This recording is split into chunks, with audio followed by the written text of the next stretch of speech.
ऋतंभरा प्रज्ञा means समाधि से उत्पन्न ज्ञान अद्वितीय क्यों है। पातंजल योग सूत्राणी समाधिपाद 49वां सूत्र। श्रुतानुमान प्रज्ञाभ्याम अन्य विषय विशेषार्थत्वात्।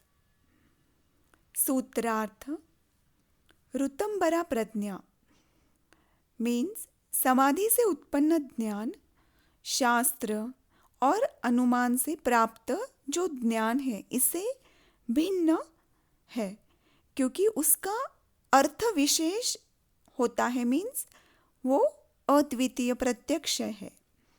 भावार्थ यहाँ पतंजलि ऋतंभरा प्रज्ञा से जो ज्ञान उत्पन्न होता है वो अद्वितीय कैसे है ये बता रहे हैं।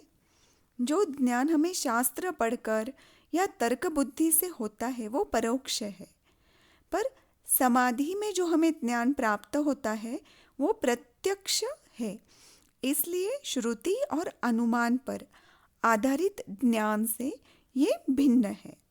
तो श्रुति मीन्स जो हमें गुरु शिष्य परंपरा से वेद शास्त्रों से जो ज्ञान मिलता है वह, पर वो परोक्ष है क्योंकि वो हमने स्वयं ने अनुभव किया हुआ नहीं है, केवल सुना है या पढ़ा है।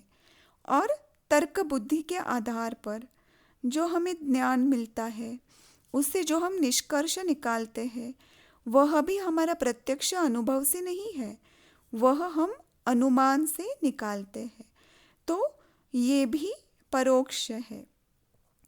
पर ऋतंभरा प्रज्ञा से जो समाधि में हमें सत्य का प्रत्यक्ष अनुभव होता है उससे जो ज्ञान प्राप्त होता है वो अद्वितीय है क्योंकि वह स्व अनुभूति पर आधारित है, न कि श्रुति या अनुमान पर। इसलिए इसे अन्य विषया कहा गया है। तो उदाहरण से समझते हैं कि अगर हम किसी कुएं के पास जाते हैं और कोई हमें बताता है कि इस कुएं का पानी बहुत बहुत मीठा है, तो ये है श्रुति वाला ज्ञान।